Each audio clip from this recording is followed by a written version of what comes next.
साहित्य महामंडळ साहित्य परिषदेत आलेला आहे आणि त्यामुळे सुप्रसिद्ध लेखक वक्ते आणि साहित्य परिषदेचे कार्याध्यक्ष प्राध्यापक विजय जोशी हे महामंडळाचे अध्यक्ष झाले. विनोद कुलकर्णी हे कोषाध्यक्ष झालेले आहेत. अजय पवार या कार्यवाह महामंडळ झालेले आहेत. या तिघांचे मी आपण सर्वांकडे सुरुवातीला मनपूर्वक अभिनंदन करतो. हे महामंडळ साहित्य परिषद झालं ही काही पहिलीच वेळ नाही. 1988 ते 92 या काळामध्ये महामंडळाचं कार्यालय हे साहित्य परिषदेत होतं आणि कर्मधर्म सेवाने मी त्यावेळी महामंडळाचा अध्यक्ष होतो. अध्यक्ष त्याला 32 वर्ष झाली होतं. मी त्यावेळी महामंडळाने मंजूर केलेल्या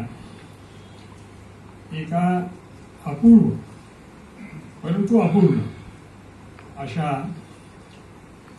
वाङ्मयी योजनेची माहिती आपल्याला आता इथे थोडक्यात सांगणार आहे.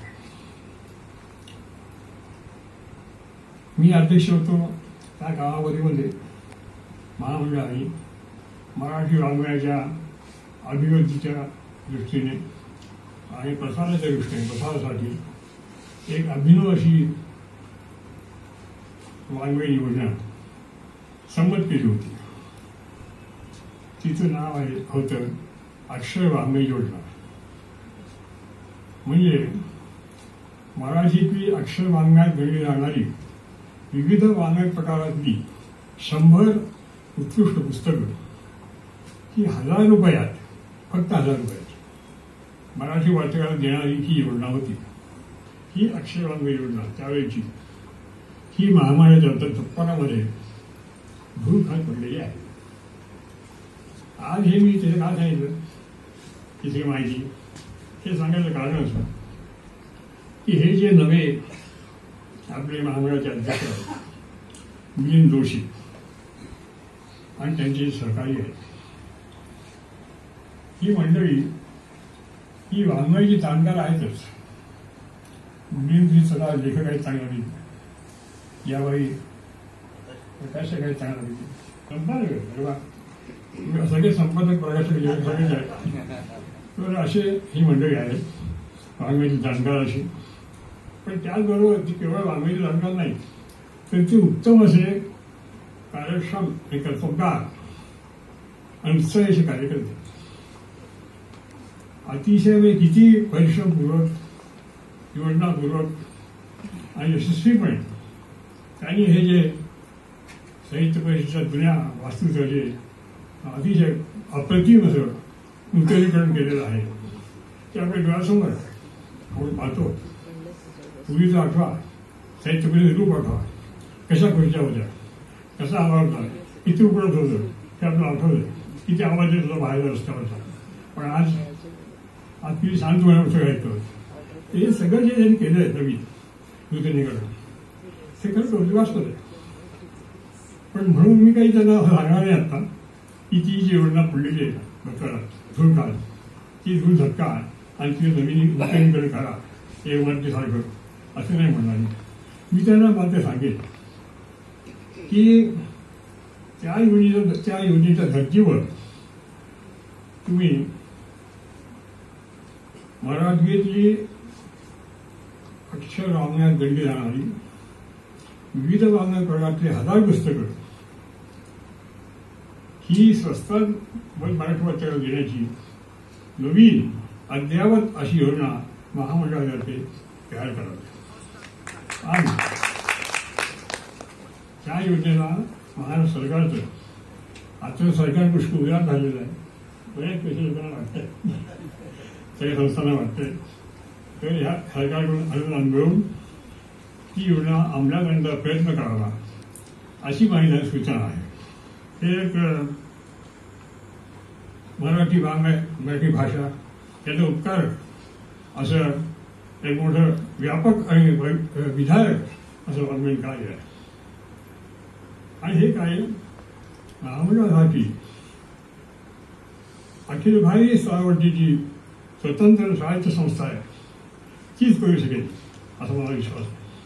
हे बिकट अवघड आहे, प्रचंड आहे. परंतु बिकट आणि अवघड कार्य करण्याची फिलिप जोशी यांचे सहकारी त्यांची कार्यशक्ती ही सुद्धा तितकीच प्रचंड आहे. म्हणून मी शेवटी असं म्हणेन की मिलिंद जोशी यांच्या नेतृत्वाखाली जे महामंडळाचा अस्तित्वात आलेला आहे त्यांनी त्या महामंडळाने मी आता जी सूचना केली आहे या योजनेची हिचा समुचित असा विचार करावा आणि ही योजना शक्यतो अंमलात पाहावा असे मी त्यांना सूचना करतो. परत एकदा त्यांचं पुन्हा सगळ्यांचं पुन्हा एकदा अभिनंदन करतो आणि त्यांना शुभेच्छा देतो. धन्यवाद. महामंडळाचं कार्यालय पुढील 3 वर्षांसाठी पुण्यामध्ये आलं. त्या कार्यालयाच्या कामकाजाला आणि त्यांच्याकडनं अपेक्षित असणाऱ्या योगदानाला मनापासून शुभेच्छा देतो. त्या शुभेच्छा देण्यासाठी त्यांनी माजी संमेलनाध्यक्षांना पाचारण केलं त्याबद्दल आभार मानतो. आता आम्ही 5 जण या ठिकाणी उपस्थित आहोत. अरुणाताई तब्येतीमुळे गेल्या आता आणि श्रीपाल सबनीसांना तब्येतीच्याच कारणामुळे येता नाही आलं. म्हणजे इथे कमीत कमी 5-6 लोकांची हजेरी म्हणूयात आपण उपस्थिती आहे. कसं आहे की सध्या ज्योतिषशास्त्राच्या दृष्टिकोनातून जर पाहिलं तर मीन राशीमध्ये 5 ग्रह एकत्र आहे. आता महामंडळाची रास मीन आहे की नाही मला माहित नाही, पण 5 ग्रह मात्र निश्चितपणे एकत्र आलेले आहेत आणि ते सगळे शुभ फळ देणारे आहेत. एवढं मी निश्चितपणे त्या तुमच्या मंडळीच्या काय म्हणतात त्याला वतीनं सांगू इच्छितो. मुद्दा असा आहे की हा जो योग आपण साधला 100 वर्षांचा आणि त्यामुळं सलग 3 म्हणजे 99, 100 आणि 101 किती महत्वाचे आकडे आहेत.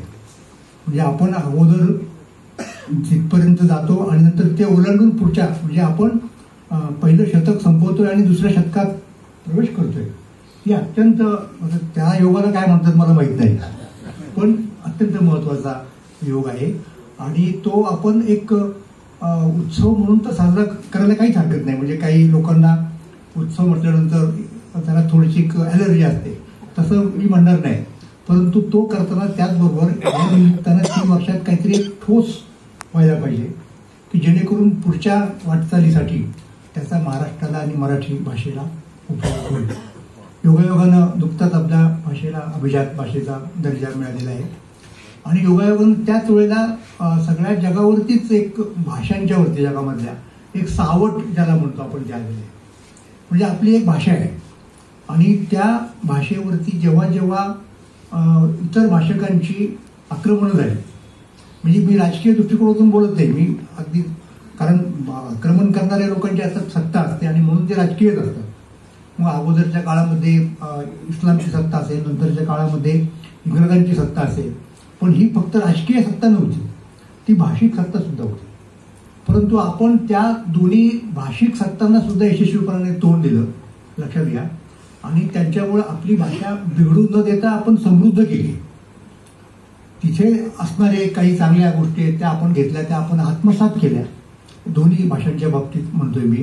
म्हणजे बघा की मराठीमध्ये मराठी गझल नावाच्या प्रकाराला स्वतंत्र स्थान द्यावं आणि त्यांची संमेलनं भरावी, हे आपण केलं ना. म्हणजे त्याच्यामध्ये आपल्याला एक प्रकारे अभिमान वाटला पाहिजे की अरे की बघा आम्ही दुसऱ्या एका भाषेतून एक प्रकार घेतला आणि तो आमच्या भाषेत इतका आत्मसात केला की त्याचा आम्हाला अभिमान वाटावा. म्हणजे तो आमचाच वाटतो आम्हाला, इतका वाटावा, त्यात कोणाला अस्वाभाविक वाटत नाही. लक्षात घ्या, तीच गोष्ट इंग्रजीची आहे. तशीच आपण इंग्रजी सुद्धा त्याच पद्धतीने आपला एन्काउंटर झाला इंग्रजीचा, आपला आपण तो प्रचावला, हे केला. आत्ता या घटकेला तुम्ही म्हणाल की कुठली भाषा आपल्यावरती आक्रमण करते. आत्ता आक्रमण करणारी भाषा ही साधी भाषा नाहीये, किंवा इंग्रजी किंवा हिंदी आता असतात द्या, ती एक महाभाषा आहे ज्याला आपण आर्टिफिशियल इंटेलिजन्स म्हणतो. ती एक भाषाच आहे, लक्षात घ्या. हे अजून लोकांच्या लक्षात नाही आलेला मुद्दा. आर्टिफिशियल इंटेलिजन्स हे दुसरं काही नाही, ती एक वेगळ्या प्रकारची भाषा आहे, कृत्रिम भाषा आहे आणि सगळ्याच भाषांना तिचा मुकाबला करायला लागणार आहे. आता योगायोगानं त्याला ती भाषा नेमकी इंग्रजी भाषेच्या बरोबर आली, कारण त्याच्यात जे संशोधन झालं वगैरे वगैरे ते सगळं इंग्रजीच्या आश्रयाने झालेलं आहे.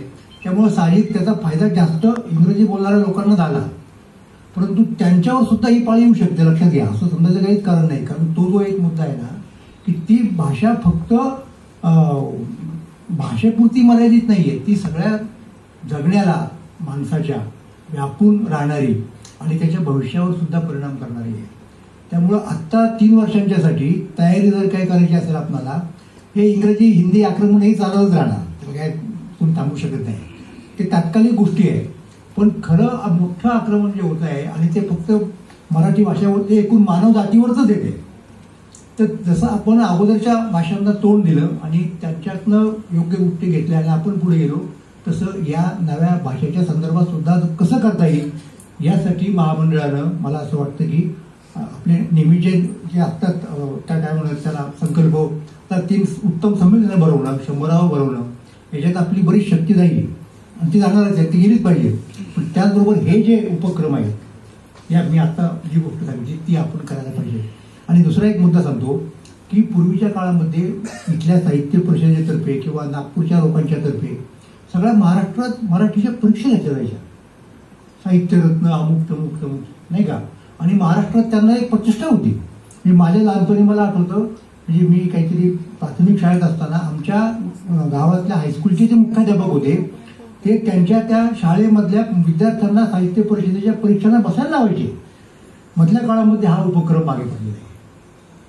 म्हणून मला असं वाटतं की तो त्याचं जर पुनरुज्जीवन करता आलं, म्हणजे मी काय त्याच्या तुका म्हणे माझे तुम्हा संतावरी ओढे असं काही म्हणणाऱ्यांच्या पैकी मी नाही, हे सगळ्यांनी शेअर केलं पाहिजे. म्हणजे त्यांचं जर काही ओझं असेल, हे खरं तर ओझं नाहीच आहे, म्हणजे ओझं वाटायचं काही कारण नाही, पण या चांगल्या उपक्रमांमध्ये जुने चांगले उपक्रम जे लुप्तप्राय झालेले आहेत त्यांचं पुनरुज्जीवन करणं आणि नवे उपक्रम सुरू करणं, ह्या गोष्टी 3 वर्षाच्या काळामध्ये व्हायला हव्यात.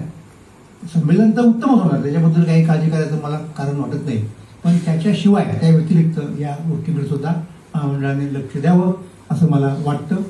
आपण नेहमी म्हणतो होतं की संमेलन हे अधिक लोकाभिमुख व्हायला पाहिजे, त्यातून काही भरीव मिळालं पाहिजे आणि त्यासाठी खरंच प्रयत्न केले पाहिजेत. संमेलन मोठं झालं, दणक्यात झालं, इतका खर्च झाला, इतके उद्घाटन माणसं आली, इतका आलिशान व्यवस्था झाली, ह्या सगळ्या गोष्टी त्याच्यात दुय्यम आहेत. त्यातून वाचताना भरीव असं काय मिळालं. तर यामध्ये या 100 वर्षामध्ये काही अलीकडच्या 10-20 वर्षामध्ये काही 3-4 चांगले संमेलनांनी खूप चांगले पायंडे पाडले होते, ते सुद्धा अभ्यास केला पाहिजे. आणि मुख्य म्हणजे हे जे इंग्रजी लीड फेस्ट भरत असतात ते इतके लोकप्रिय काय तरुणांमध्ये. आता दिल्लीला संमेलन झालं, आता मला माफ करा नहार साहेब किंवा तुम्ही देखील, परंतु ह्या सगळ्या इंग्रजी लीड फेस्टला शाहू पाटोळे आणि अमोल पालेकर ह्या दोघांचे नवीन पुस्तक आले होते आणि तिथं पुस्तक केंद्रित, लेखक केंद्रित त्यांचे चर्चासत्र झाले. सगळ्या जयपूरला झाले, अन्य ठिकाणी झालेले आहेत. परंतु आपल्याला शाहू पाटोळेंची किंवा अमोल पालेकरांची आठवण का झाली नाही. तर आपले जे सर्व कार्यक्रम आहेत ते परिसंवाद केंद्रित आहेत आणि तिथं प्राध्यापकांना जास्त स्थान असतं. परंतु तुम्ही पुस्तक केंद्रित आणि लेखक केंद्रित असे कार्यक्रम का करू शकत नाहीत. म्हणजे त्या वर्षात तुम्ही एक 5-6 चांगले पुस्तक महत्वाचे 20 जानेवारीचे घ्या, ते लेखक प्रकाशक एखाद्या समिती गप्पा गोष्टी घेऊन आणा, लेखक तुमच्या भेटीला, असे तुम्ही वेगळ्या छोट्या असं भागात ते घेऊ शकता ना, जेणेकरून लेखक आणि वाचकामध्ये आज काय फक्त ते बाहेर हिंडत असताना किंवा पुस्तकाचं दुकानामध्ये हिंडत असताना भेट होती, परंतु हे जे अंतर पडलेलं आहे स्टेजवर सर्व मान्यवर लेखक आणि वाचक ह्यामध्ये अंतर कमी व्हायला पाहिजे आणि लेखक वाचकांचा विचार करून काही गोष्टी व्हायला पाहिजे. तुम्ही 40 घटक संस्था आणि तुम्हाला जे वाटतात उपयुक्त आहेत आमच्यासारख्या माणसं किंवा इथं नाना बसलेले आहेत, दीक्षित साहेब बसलेले आहेत, अशा लोकांशी बोलून तुम्ही त्या ब्रेन स्टॉर्मिंग करा की आता बदल काय करता येईल. जसं तुम्ही यापूर्वी एक मतानं घटना दुरुस्ती केली, तुम्ही अध्यक्ष निवड सिलेक्शन पद्धतीने सुरू केलेली आहे, तर तुम्ही सर्व घटक संस्थांचा येऊन आपल्याला पुढील केवळ 3 वर्षाचं नाही, पुढील 10-20 वर्षामध्ये आपल्याला नवीन बदल आहेत भाषा संदर्भामध्ये, IT मध्ये, AI मध्ये, हे सगळं लक्षात घेऊन आपली मराठी भाषा, मराठी साहित्य, मराठी संस्कृती ह्याला आपण कसं वळण देऊ शकू ह्याचा आपण विचार केला पाहिजे आणि ते फार महत्वाचं आहे. आणि यासाठी जे टॅलेंट पूल आहे, आता IT आपल्याकडे 2-3 चांगले लेखक आहेत ना, अच्युत गोडबोले आहेत, दीपक शिकारपूर सारखे आहेत, ते तुम्हाला सांगू शकतात, कारण ते IT तज्ञ आहेत आणि त्यांनी भरपूर पुस्तकं मराठीत लिहिलेली आहेत. असे काही माणसं आहेत. प्रत्येक क्षेत्रामध्ये आपल्याकडे माणसं, उद्योजक माणसं आहेत. तर असं आपल्याला मराठी सर्वसमावेशक, ऑल इन्क्लुझिव्ह कशी करता येईल. मुख्य म्हणजे वाचक केंद्रित, आणि त्यातही आता तुम्ही तिघही तरुण आहात पदाधिकारी, तर जरा जास्त तरुणाई इथं कसे येईल ह्याचा विचार केला पाहिजे. तर असे जे वेगळं पुस्तक आहे ज्यामुळे मराठी भाषेला एक वेगळी समृद्धी किंवा वेगळं आयाम मिळालेला आहे, असे पुस्तक केले पाहिजेत. आणि बाकी फिक्शन साहित्य महत्वाचं, वैचारिक साहित्य महत्वाचं आहे, त्याशिवाय साहित्य व्यवहार चालणार नाही. आणि फिक्शनचं महत्व काय आहे, आजच्या काळामध्ये माणूस खूप हिंसक बनला आहे, इतरांचं ऐकत नाही. अशा वेळी फिक्शन, कथा, कादंबरी, कवितेमुळे माणूस अधिक संवेदनशील होऊ शकतो आणि तो जितका संवेदनशील तितका तो कमी हिंसक होईल. आपल्याला वाचन संस्कृतीवर लक्ष दिलं पाहिजे. आपण नेहमी म्हणत असतो, परंतु ते म्हणणं आवश्यकच आहे. कारण काय ते का आपण नुसतं बोलतो, काही होत नाही त्यातून, ते कसं होता येईल. तर आज शाळेची मुलं शालेय ग्रंथालय किंवा शालेय मुलं वाचत नाहीत की तिथून जर सुरुवात झाली नाही तर पुढे वाचक वर्ग येणार नाही. दुसरं म्हणजे आपल्या मेट्रो सिटीमध्ये मराठीचं स्थान नगण्य होत चाललेलं आहे. आजचे सगळे लेखक हे निमशहरी काळामध्ये आलेले आहेत, कारण तिथं आधी मराठी जीवन, तिथं शाळा कॉलेज आलेले आहेत. मुंबई, पुणे शहरामध्ये नवीन पिढी मराठी जात नसल्यामुळे, आपले देखील अनेक मुलाचे किंवा नातवंड जात असल्यामुळे शाळेमध्ये मराठी लेखक भेटून येणं कमी झालेलं आहे. काही अपवाद वळतात, गणेश मतकरी सारखे. तर हे देखील आपला विचार केला पाहिजे की त्यामुळे आपण हे कसं करता येईल. म्हणजे आपल्याकडे उत्तम द्वैभाषिक लेखक काय निर्माण होत नाही, हा एक मोठा प्रश्न आहे. की जर कन्नडमध्ये गिरीश कर्नाड कन्नडी लिहायचे आणि आपल्याच पुस्तक नाटकात अनुवाद इंग्रजीत करायचे, तर मराठीमध्ये आपल्याकडे एक मोजके एक रिझनेबल ट्रान्सलेटर आहेत, त्यांच्यावर आपण अवलंबून होतं. ते किती पुस्तकं अनुवाद करतात, किती पुस्तक छापले जातील. तर मराठीतून इंग्रजी जाणं हे प्रमाण अत्यंत नगण्य, अगदी 1% पण नाहीये. आणि इतर भाषा आपण म्हणतो ते चांगलंच आहे, ती समृद्धी आहे, मराठी वाचक मिळते आहे. परंतु हा उलटा व्यवहार जो व्हायला पाहिजे, मराठीचं हिंदीमध्ये, इंग्रजीमध्ये, हिंदीत गेलं पूर्ण भारताला जाऊ शकते, इंग्रजी तर चान्सेस की परदेशापर्यंत जाऊ शकते. तर ह्या पद्धतीनं आपल्याला द्वैभाषिक लेखक, उत्तम ट्रान्सलेटरसाठी काय केलं पाहिजे की ट्रान्सलेशनची एक मोठा पूल तयार केला पाहिजे. आणि शासनाच्या मते म्हणा किंवा महामंडळाच्या स्वतःच्या हिमतीवर देखील की चांगल्या मोठ्या संस्थेचे करार करून दरवर्षी 5-25 पुस्तकं कशी इंग्रजीमध्ये येतील, हिंदी येतील, हा प्रयत्न व्हायला पाहिजे. परंतु शासनाकडून लवकर काही होईल आणि भरीव काही होईल असं होत नाही. शासनाचा उत्सव मराठीसाठी केवळ उत्सवी राहिलेला आहे. आता कल्चर डिपार्टमेंटनं वर्षभर 1200 प्रोग्राम करायचं ते घोषणा केलेली आहे. एवढे 1200 प्रोग्राम उडले, 1 लाख रुपये प्रत्येक प्रोग्राम असतील, तर त्यापेक्षा दुसरं तुम्हाला काही करता येणार नाही का. तर असे आहेत, हे आपण केलं पाहिजे. आणि मुख्य म्हणजे महामंडळाचं रिट शासनावर चालला पाहिजे असं मला वाटतं की तुमचं म्हणणं शासनाने शिस्तीत घेतलं पाहिजे. इतके तुमची कार्यक्षमता, तुमचा पाठपुरावा आणि तुमचा आवाज प्रखर कणखर असला पाहिजे, नैतिक पण असला पाहिजे आणि तो मराठी भाषेच्या हिताचा असला पाहिजे. तर हे तुम्ही करावं.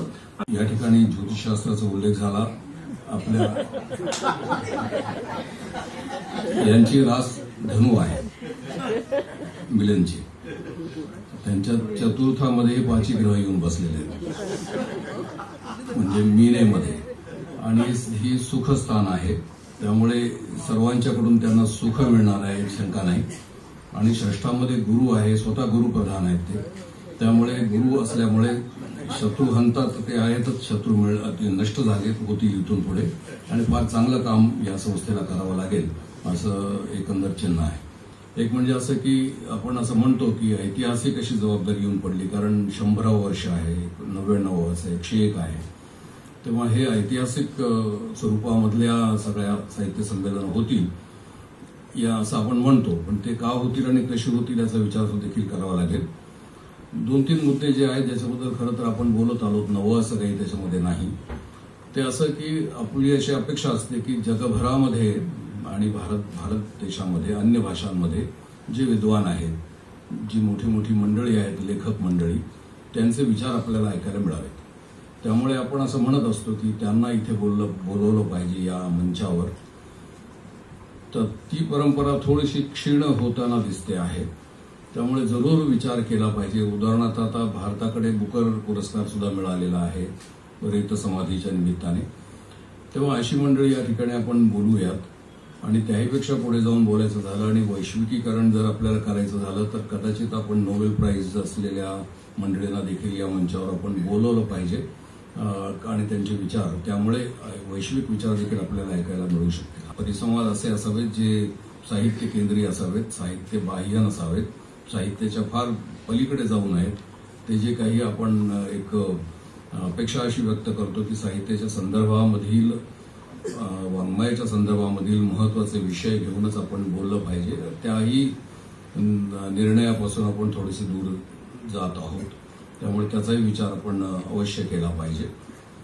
काही विषय जे नेहमी दुर्लक्षित असतात आणि ज्याच्याबद्दल आपण बोलतो पण विशेष कृती होत नाही, बालसाहित्याला आपण या मंचावर विशेष असं स्थान दिलं पाहिजे, त्यावर चर्चा केली पाहिजे. कारण ती चर्चा जर आपण करणार नसू याही वेळेला तर मग हे बालसाहित्य एका बाजूला पडत चाललेलं आहे, त्याच्याबद्दल गांभीर्याने चर्चा व्हायला पाहिजे. असे काही विषय आहेत की ज्याच्याकडे पुन्हा एकदा आपल्या सर्वांचं लक्ष मला वेधणं आवश्यक वाटतं. आणि ही 3 तरुण मंडळी फार धडाडीची आहेत आणि कार्यक्षम आहेत, त्यामुळे निश्चितच या अपेक्षा पूर्ण करतील असं मला स्वतःला वाटतं. जर पत्रकार मित्रांनी ज्योतिषशास्त्राच्या आधारे याचं वार्तांकन केलं तर उद्याच अंधश्रद्धा निर्मूलन समितीच्या कार्यकर्त्यांना मला सामोरं जावं लागेल अशी सगळी परिस्थिती तिथे आहे. आणि त्यामुळं माझ्या पत्रिकेमध्ये कुठला गुरु प्रधान आहे आणि कुठल्या स्थानामध्ये कुठले ग्रह बसलेले आहेत याची इतकी चर्चा या ठिकाणी झालेली आहे.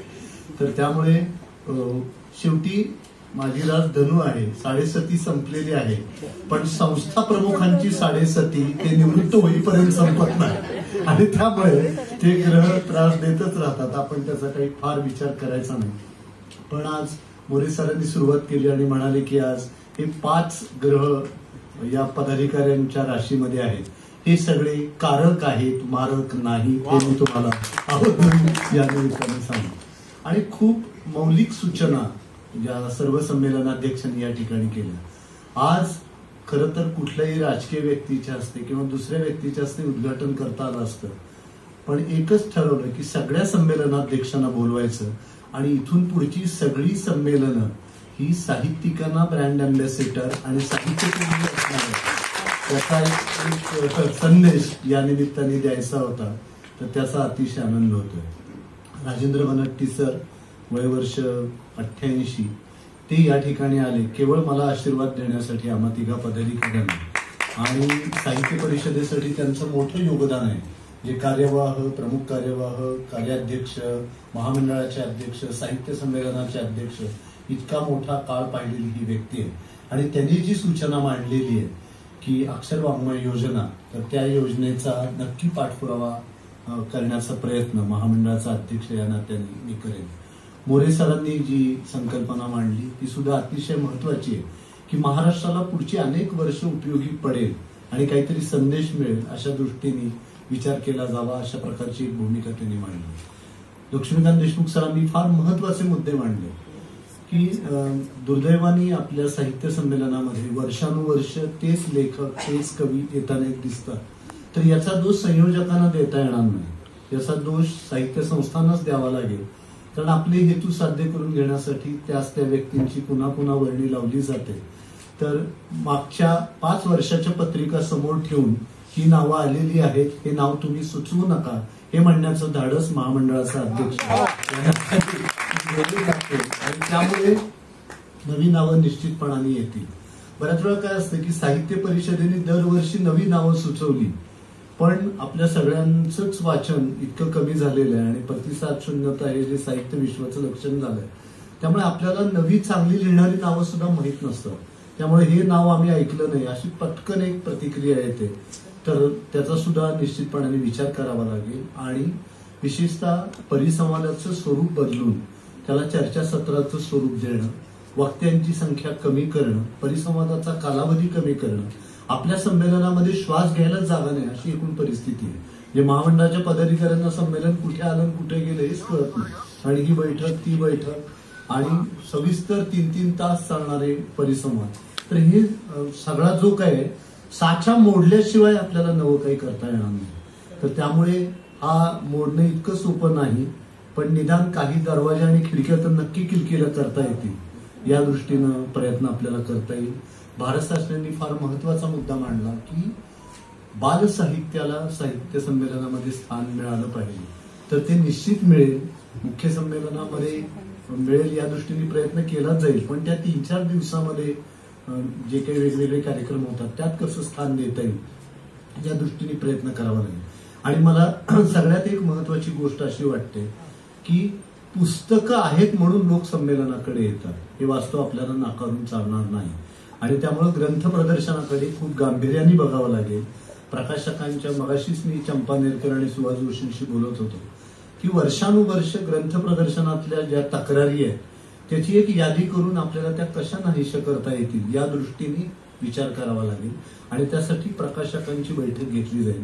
आम्ही असं ठरवलं की महामंडळामध्ये वर्षानुवर्षाचा अनुभव असलेले कितीही सदस्य असले तरी त्यांच्या विचारशक्तीला म्हणून काही मर्यादा येतात. त्याला समाजातल्या विविध क्षेत्रात काम करणारे जे तज्ज्ञ आहेत त्यांच्या सहविचार सभा घेऊन त्यांच्या कल्पना या संमेलनाच्या रूपाने संमेलनाच्या संदर्भामध्ये आपल्याला कशा अंमलामध्ये आणता येतील याचा सुद्धा आपण निश्चितपणाने विचार करू. मगाशी देशमुख सर असं म्हणाले की मला जर कळलं असतं घटना बदल होणार आहे तर मी निवडणूक लढवली नसती. तर काय माहिती का, महामंडळाची घटना हे असं प्रकरण आहे की ते मंजूर होईपर्यंत अध्यक्षाला सुद्धा माहित नसतं की हे मंजूर होणार आहे की नाही. त्यामुळं अशा प्रकारचा शब्द तुम्हाला मिळू शकला नाही. पण आनंद याचा होतोय की जे निवडणुकीच्या धामधुमीमध्ये उतरणारे लोक नव्हते ते संमेलनाचे अध्यक्ष होऊ शकले, ही सगळ्यात महत्वाची गोष्ट. तर साहित्य परिषदेकडे महामंडळ आल्यानंतर पहिली महत्वाची गोष्ट केली जाईल ते म्हणजे संमेलन वाचक केंद्रीय होण्याच्या दृष्टीनं प्रयत्न केले जातील. दुसरी महत्वाची गोष्ट म्हणजे साहित्यातल्या सर्व प्रवाहांना सामावून घेण्यासाठी पुढाकार घेतला जाईल. हे सगळे वेगवेगळे प्रवाह होत आलेलेच आहेत, पण 100 वर्ष पूर्ण होत असताना संमेलनानं सर्व प्रवाहांना म्हणजे संवादाचे पूल उभं करण्याचं काम हे साहित्य महामंडळ निश्चित करेल. आणि त्या सगळ्यांशी संवाद साधून संमेलन अधिक सर्वसमावेशक कसं होईल या दृष्टीने प्रयत्न केला जाईल. आणि दुसरं म्हणजे महामंडळ केवळ संमेलनासाठी ओळखलं जात नाही. यापूर्वी खूप महत्वाचे प्रकल्प महामंडळाने हाती घेतले आणि ते पूर्णत्वाला नेले. चंपा नेरकर सर या ठिकाणी आहेत. एका गोष्टीचा आवर्जून उल्लेख केला पाहिजे की आपल्याकडे साहित्य संमेलन संपले की एक बातमी छापून येते की इतक्या कोटीची पुस्तक विक्री झाली, पण त्याला कुठलाही शास्त्रीय आधार नसतो की किती स्टॉल होते, प्रत्येक स्टॉलमध्ये किती हजार रुपयांची पुस्तकं विकली गेली, त्यात ललित साहित्याची किती होती आणि माहितीपर साहित्याची किती होती.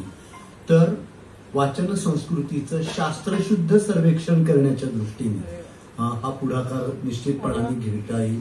आणि दुसरं म्हणजे महाराष्ट्रातल्या ग्रंथालयाच्या स्थितींबाबत नेहमी आमच्याकडे ठराव येतात आणि संमेलनाध्यक्षांच्या भाषणामध्ये सुद्धा त्याची चर्चा होते. पण नेमकी ही स्थिती काय आहे, महाराष्ट्रात किती ग्रंथालय आहेत, त्यांची स्थिती काय आहे, त्यांच्यामध्ये पुस्तक खरेदीची स्थिती काय, या सगळ्यांचा अभ्यास करून एक शास्त्रशुद्ध आणि सत्यावर आधारलेला अहवाल हा शासनाला सुद्धा निश्चितपणाने दिला जाईल. आणि त्याचबरोबर तंत्रज्ञानाचं म्हणून जे एक आक्रमण मराठी साहित्य आक्रमण म्हणायचं का मैत्री म्हणायचा हा एक प्रश्न उपस्थित होऊ शकतो. पण या संदर्भामध्ये सुद्धा त्या तंत्रज्ञानापासून दूर न जाता मराठी साहित्याला अधिक पुढे नेण्यासाठी आपण काय करू शकू त्याचा विचार आपल्याला निश्चितपणाने करता येईल. आणि चौथी महत्वाची गोष्ट अशी की ही 3 संमेलनं इतकी महत्वाची आहेत की साहित्य संमेलन हा उत्सव केवळ महाराष्ट्रापुरता आणि ज्या जिल्ह्यामध्ये संमेलन होते त्यांच्या पुरता मर्यादित न राहता जगभरातल्या मराठी माणसांना या निमित्ताने कसं जोडता येईल. कारण त्यासाठी काम करणारी डॉक्टर सतीश देसाईंच्यासारखी अनेक माणसं आपल्याकडे आहेत. स्वतः रामदास फुटाणे शोध मराठी मनाचा सारखा कार्यक्रम दरवर्षी घेणार आहे. तर या सगळ्यांना कसं जोडून घेता येईल आणि आपलं मराठी पण कसं अधिक समृद्ध करता येईल या दृष्टीने निश्चितपणाने प्रयत्न करता येतील. शेवटी हे सगळं आव्हान आहे. सध्याच्या काळामध्ये समाज इतका अतिसंवेदनशील झालेला आहे आणि कुठल्या गोष्टीमुळे आपल्या भावना दुखावल्या जातील हे सांगता येणं कठीण आहे. अशा काळामध्ये कुठलीही संस्था चालवणं हे फार जिकिरीचं होऊन बसलेलं आहे आणि त्यामुळं संमेलनं सुद्धा साहित्यातील विचारमंथनापेक्षा साहित्यबाह्य गोष्टींमुळे गाजतात. तर या साहित्यबाह्य गोष्टींमुळे ती कशी गाजणार नाही आणि साहित्यातल्या विचारमंथनामुळे कशी स्मरणात राहतील अशा पद्धतीची संमेलनं होण्यासाठी मी पुढाकार घेईन. आणि मी खरोखरीच भाग्यवान आहे की मला सुनीताराजे पवार आणि विनोद कुलकर्णी यांच्यासारखे अतिशय दोन समर्थ खंदे हात मिळालेले आहेत आणि त्यामुळं हा महामंडळाचं ही जी पालखी आहे ती मला धैर्यानं पुढे नेता येईल. आणि आपण सगळी समाजातील मंडळी आहातच. आज भारती पांडे आहे, स्नेहल दामले आहेत, मंगला गोडबोले आहेत, संगीता बर्वे आहे, संजय नहार, रामदास फुटाणे, राजा दीक्षित, प्रमोद आडकर, राजू बर्वे, राजन खान, सगळी ज्याला आपण मराठी साहित्य विश्वातली महत्वाची मंडळी म्हणू. म्हणजे आमचे नगर जिल्हा प्रतिनिधी येलूरकर, सोलापूर जिल्ह्यातले कल्याण शिंदे, विदा पिंगळे, MS सगरे, लमक कडू, डॉक्टर दामोदर खडसेंच्या सारखी भारतीय पातळीवरील एक महत्वाची साहित्यिक व्यक्ती आज या ठिकाणी उपस्थित आहे. चंपा नेरकर आहेत, हिमांशू कुलकर्णी, सदा फुले आहेत आणि आमच्या सहकारी माधव राजगुरू, चौगुले, सतीश देसाई, सुभाष इनामदार, अंजली कुलकर्णी, अश्लेषा महाजन, तृप्ती कुलकर्णी, डॉक्टर वर्षा तोडमल, घनश्याम पाटील, माधव उंडेकर अशी वेगवेगळ्या क्षेत्रातली आणि अतिशय उत्तम काम करणारी मंडळी या ठिकाणी उपस्थित आहे. आणि साहित्य संमेलनामधला साहित्यिकांचा दबदबा कायम राहील यासाठी प्राणपणाने लढा देऊ एवढंच मी या निमित्ताने सांगेन.